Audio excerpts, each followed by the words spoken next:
All right, guys, I'm back. Here we go. So we're trying to reduce radical expressions. We have to be careful on this. First thing you have to do is there's not much we can do with it as it sits here. All right, we have to look at this and say, hey, first we can combine these. Look, these are like radicals. The radical square root of 32, the square root of 32. If we have 7 of these and we add 2 more of these together, we have 9 square roots of 32. And I know some of you are going to say, hey, I'm done. It's 9 square roots of 32. We're good to go. There's a problem with that, though, because 32 can be broken up. Okay, you could use some prime factorization here and be able to break 32 into something a little larger that's maybe a perfect square, like 2 times 16.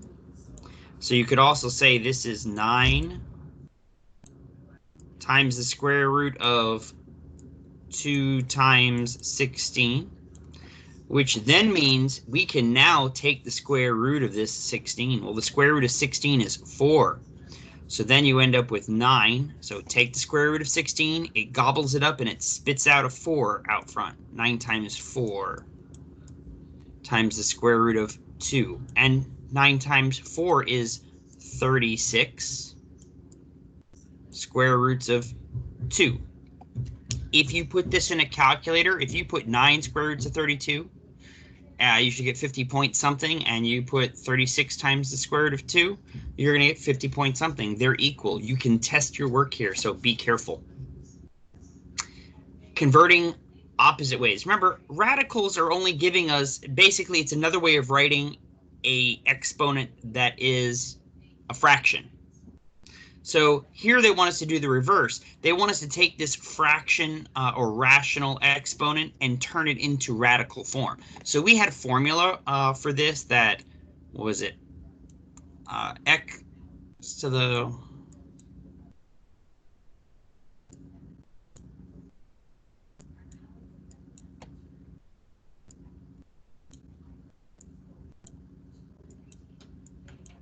So if you look at this, this maybe it's better to use this as a variable. Okay, so the numerator of this fraction is what you raise the radicand to, and the denominator becomes the index. So here the numerator is a 1, so you know you're going to have an x raised to the first power. Well, we don't have to write that. Here's your root symbol, and what index is it? 6. Great. And then this is being multiplied times. Well, the index is 3. Y is your variable. And the numerator is a 2. So if you look at this, how we converted this from one thing to the next, one thing from the next, that's all we did is we converted each piece. You're done. This is simplified. All they wanted you to do is just convert it to a radical form. So you're good to go.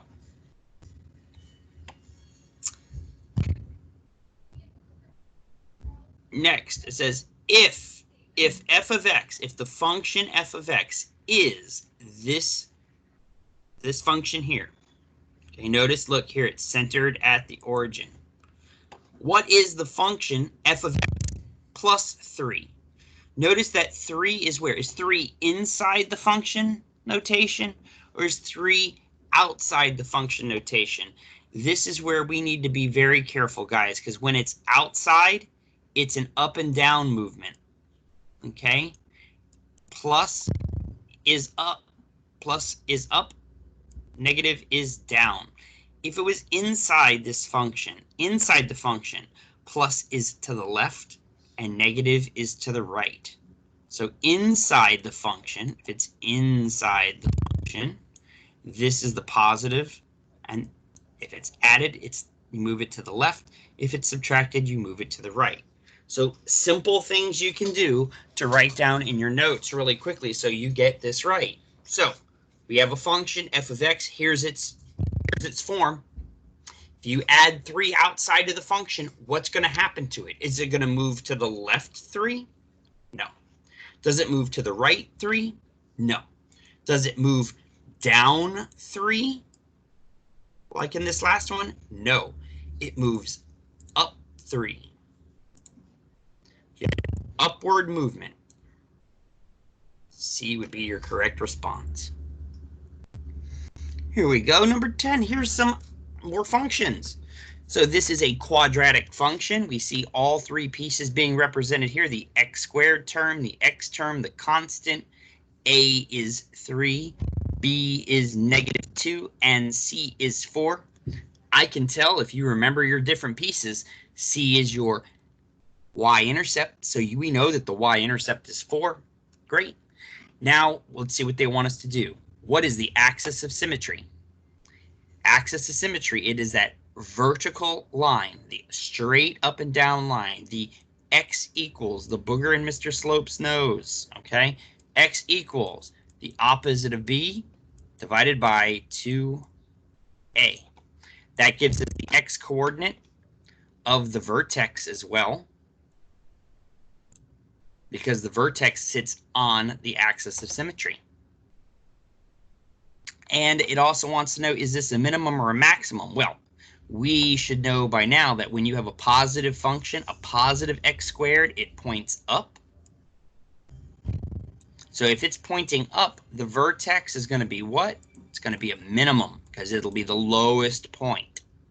So let's figure out what this axis of symmetry is. And remember, the axis of symmetry, it is an equation of a vertical line. They did not give us an x equal here, so we must have an x equal as part of our answer. Let's start substituting in our numbers. The opposite of -2 divided by 2a. 2 times 3. Okay, so the opposite of -2 is a +2, and 2 divided by 2 times 3 is 6. This does reduce. 2 goes into 2 one time. 2 goes into 3 or 6 3 times. So it's the line x equals 1/3. Our equation here is 1/3. Now they want us to find the vertex. Okay, so we have to take 1/3 and plug it into this equation here. So you have 3 times 1/3 squared minus 2 times 1/3 plus 4. This, guys, it's a calculator question. It's not pretty. Let's see. 1 divided by 3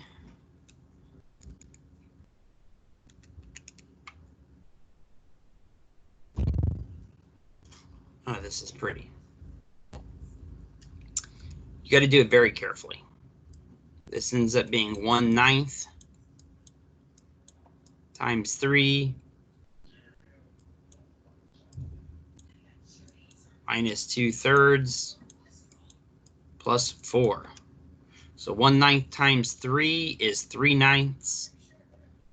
3/9 turns into, well, 3 goes into 9 3 times, so 1/3 minus 2/3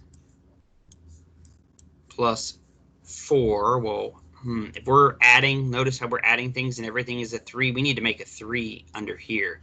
So if this is 4/1, we're going to multiply top and bottom by 3. Remember, guys, this is not algebra skills. This is skills you've learned in previous math classes. So this is 12/3.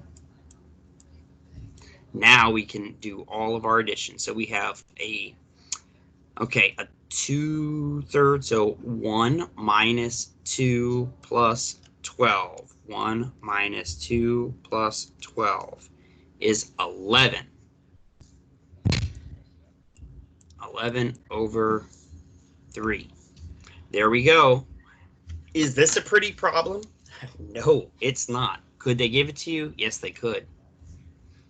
Were we able to handle it because we had a number here that was not a nice, pretty number? Yeah, we did this and we didn't even use a calculator. Okay, you could use a calculator if it was on the calculator day. If not, you just have to break out these skills here of adding fractions. Add or subtract a fraction, they all have to have the same denominator. And we actually did 3 different questions just in this one.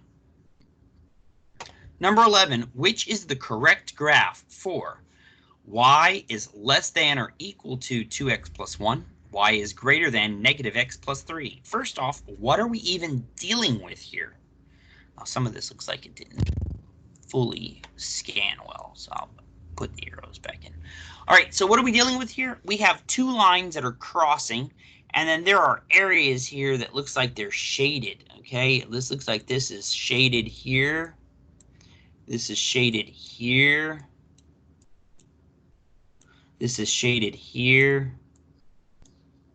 And it butts up to solid lines, dotted lines. This is a system of linear inequalities, a system of linear inequalities. So what we do with these is they're giving you three graphs, and they want to know which graph correctly represents the particular functions here that they gave you. So first off, which one has the correct graphs? Okay, so the first one is y is less than or equal to 2x plus 1. So the symbols tell us if the lines are going to be solid or dotted. Okay, anything that's less than or equal to, greater than or equal to, is going to be a solid line. The less than or greater than symbols, like this one, is the dotted line. That's the first thing we have to look at. Okay, so this particular line has this is in slope intercept form. Y equals, or the symbol, 2x plus 1. Y equals mx plus b. This is a line. That's your slope. That's your y-intercept.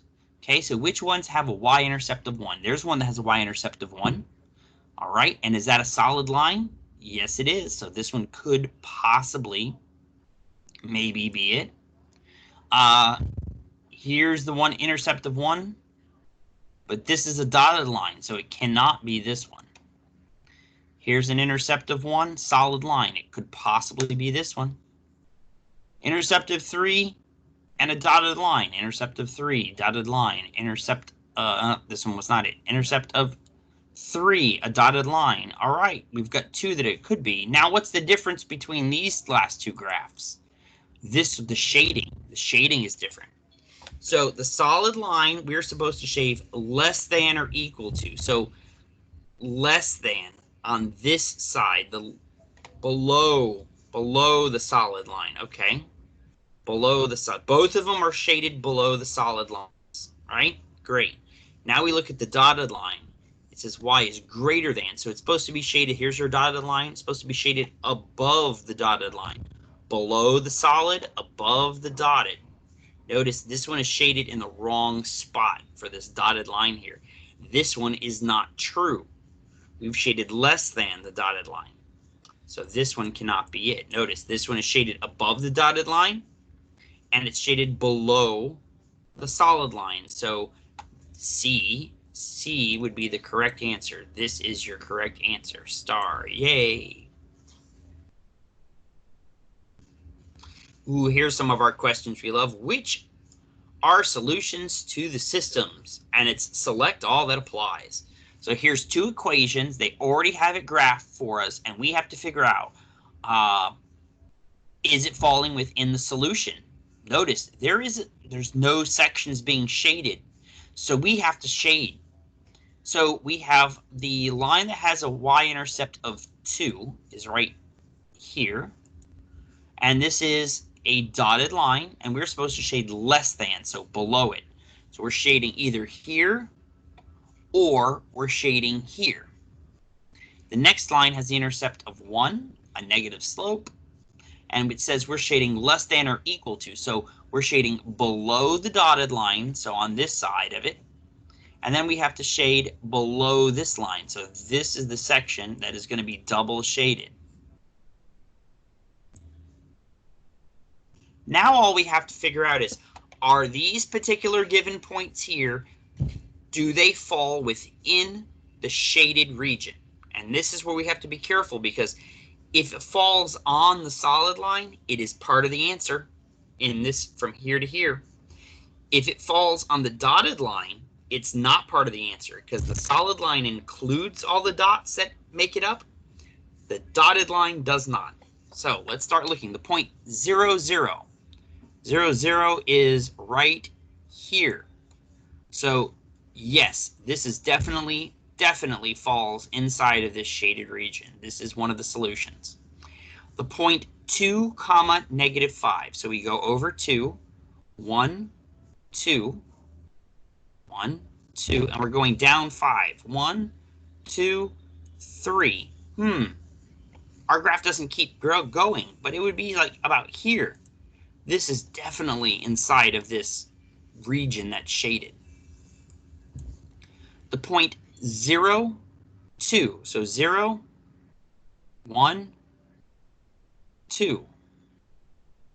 No, that's not right. Look, I'm doing the same thing some of you guys do. The x-coordinate goes first. So left to right movement, 0. Do we go left or right? No, it's 0. Up, 2. 1, 2. There's even a dot there for us. Okay, is that inside the shaded function? No, it's not. Not part of the solution. And the point 1 comma 0. So we go over 1 and we don't go up any. That falls right on the solid line. That is part of the solution. So here, 3 of the points they gave us fall within the shaded region or on the solid line in that shaded region, and only 1 of them did not fall. It says, which solution is larger? Well, what are we even dealing with here? Here we are dealing with solid and dotted lines and shaded regions. Here we have just 2 lines, and they intersect at 1 individual point. And it wants to know which solution is larger. This is just a system of equations. Okay, a simple system of equations. And we know by the definition of a system of equations at which those 2 lines intersect are the possible solutions. It's the possible y's and the possible x's. So it's an ordered pair. And where does this intersect? So the x we move over 1, and the y we go up 1, 2. All right. So, but what do we think the larger? We really do, guys, have two solutions that make this true. X is 1 and 1, y 2. Which this is how they trick you on this.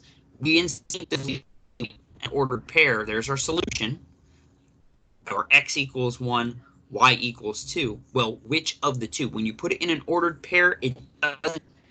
You get confused. But if you have y equals 2 and x equals 1, which solution is larger?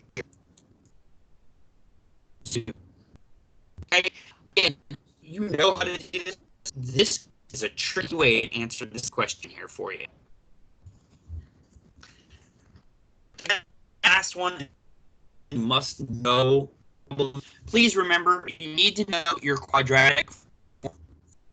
X equals the opposite of b plus or minus square root b squared minus 4 times a times c all over 2a. In this formula, you have x equals negative b divided by 2a. You really need to know that formula. The discriminant is the b squared minus 4ac. This tells you how many solutions. Remember, if it's positive, there are 2 solutions.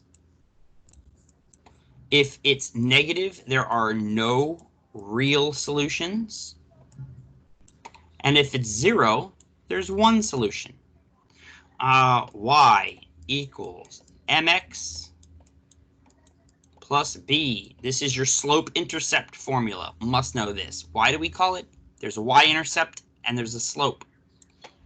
Your slope formula, m equals y2 minus y1 divided by x2 minus x1.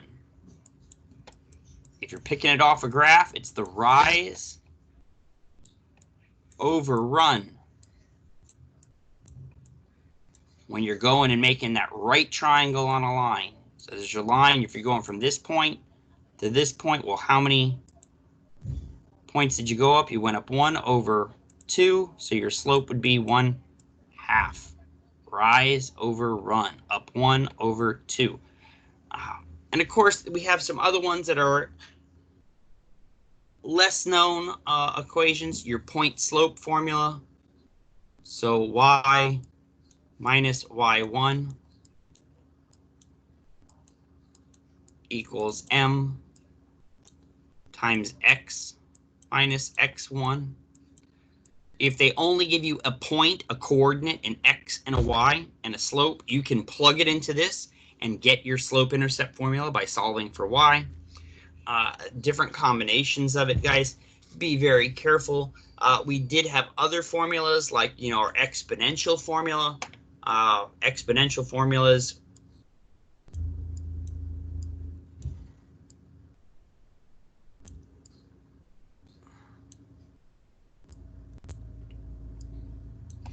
is y equals a times b to the x power, where a is your initial value, b is your growth rate.